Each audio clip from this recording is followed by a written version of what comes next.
এই মেয়েটা তার ঘরের দেওয়ালে একটি পেরেক ঢুকাচ্ছিল, কিন্তু কয়েকবার হাতুড়ি মারতেই হঠাৎ করে দেওয়ালের একটা অংশ ভেঙে গর্ত হয়ে যায়। বিষয়টা দেখে মেয়েটা তখন হতবাক হয়ে যায়। কৌতূহল থেকে সে তখন দেওয়ালের গর্তের ভিতরে উকি দেয়, আর তখনই সে চমকে ওঠে, কারণ দেওয়ালের ভিতরে লুকিয়ে আছে আরেকটি আলাদা ঘর। আরো আশ্চর্যের বিষয় হলো দেওয়ালটা যেন কাগজের মতো নরম, খুব সহজেই হাত দিয়ে ভেঙে ফেলা যায়। কৌতূহল থেকে মেয়েটি তখন পুরো দেওয়ালটাই ভেঙে ফেলে। এরপরে সে ভেতরে ঘরে ঢুকে পড়ে। ভেতরে ঢুকেই সে দেখে যে ঘরটি পুরোপুরি সাজানো, আসবাবপত্র সাজসজ্জা সবকিছুই আছে। দেখে মনে হয় যে এখানে কেউ নিয়মিত বসবাস করে, কিন্তু ঘরের ভিতরে কোনো মানুষ নেই, শুধু কয়েকটি মানুষের মতো দেখতে মোমের পুতুল দাঁড়িয়ে আছে।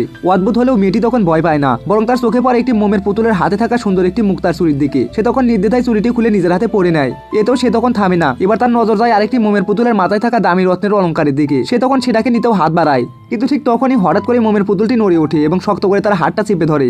মেয়েরি তখন আতঙ্কে চিৎকার করে ওঠে। এরপরে সে প্রাণপণে দৌড়ে সেই ঘর থেকে বেরিয়ে আসে। এরপরে সেই ঘরের মোমের পুতুলগুলো একে একে বাইরে আসতে শুরু করে। ভয়ে কাঁপতে কাঁপতে মেয়েরি তখন দ্রুত দরজাটা বন্ধ করে দেয়। সে তখন ভাবে যে এবার হয়তো সবকিছুই শেষ, কিন্তু হঠাৎ সে টের পায় যে তার পা দুটো যেন অদ্ভুত কিছু একটা দিয়ে বাঁধা। সে তখন যতই ছটফট করে, যতই মুক্ত হওয়ার চেষ্টা করে, কিছুতেই সে নিজেকে ছাড়াতে পারে না।